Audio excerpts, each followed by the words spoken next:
प्यार का भूत बांग्ला पार्ट 2। फिर लौट आया प्रेम।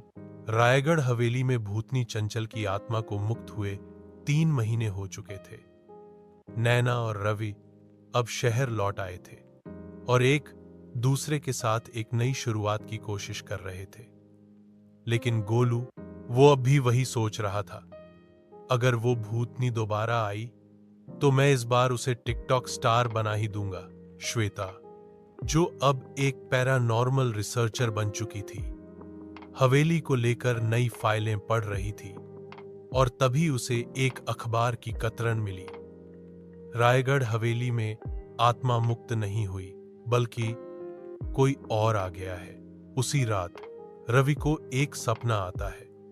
वह खुद को फिर उसी हवेली में पाता है, पर अब वहां चंचल नहीं है। एक नई छाया है, परछाई जैसी, और वो कहती है, प्यार तो तुमसे नहीं, तुम्हारी आत्मा से था। अब लौट आओ, अधूरा खेल अभी बाकी है। रवि की चीख से उसकी नींद खुलती है और कमरे का शीशा अपने आप चटक जाता है। नैना समझ जाती है जो कुछ उन्होंने पीछे छोड़ा था, वो पीछे नहीं छूटा। अब वो उनके साथ चल पड़ा है। श्वेता, गोलू और नैना तीनों फिर से कसौली लौटते हैं, लेकिन इस बार हवेली के दरवाजे नहीं खुलते, बल्कि हवेली खुद चलकर उनके सपनों में आने लगती है। गोलू को सपने में चंचल की जगह कोई और लड़की दिखाई देती है। लाल जोड़ा, आंखों से खून बहता हुआ और होठों पर अजीब सी हंसी। वह कहती है, मैं चंचल नहीं, मैं वियोगिनी हूं, जिसका प्रेम कभी शुरू ही नहीं हुआ था, और अब मैं किसी की मोहब्बत को जिंदा नहीं रहने दूंगी। अब कहानी और भी डरावनी हो जाती है। हवेली के तहखाने से एक बंद तिजोरी निकलती है, जिसमें 890 की एक और कहानी छुपी होती है।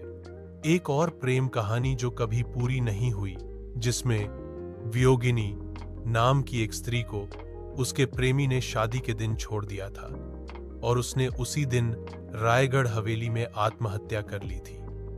उसका गुस्सा और अधूरी मोहब्बत आज भी हवेली में भटक रही थी, और अब जब चंचल की आत्मा वहां से गई, वियोगिनी ने उसका स्थान ले लिया। रवि पर फिर से अजीब हरकतें होने लगती हैं। उसकी आंखें अब काली पड़ने लगती हैं, आवाज भारी हो जाती है और वो कहता है, नैना, तुम मुझे नहीं समझती, मैं अब सिर्फ तुम्हारा नहीं रहा। नैना टूटने लगती है, लेकिन हार नहीं मानती। श्वेता कहती है कि इस बार सिर्फ प्रेम नहीं, हंसी और अपमान ही वियोगिनी की कमजोरी है, क्योंकि उसका वजूद अपमान से बना है। तभी गोलू, जो अब तक बस मजाक करता आया था, एक प्लान बनाता है।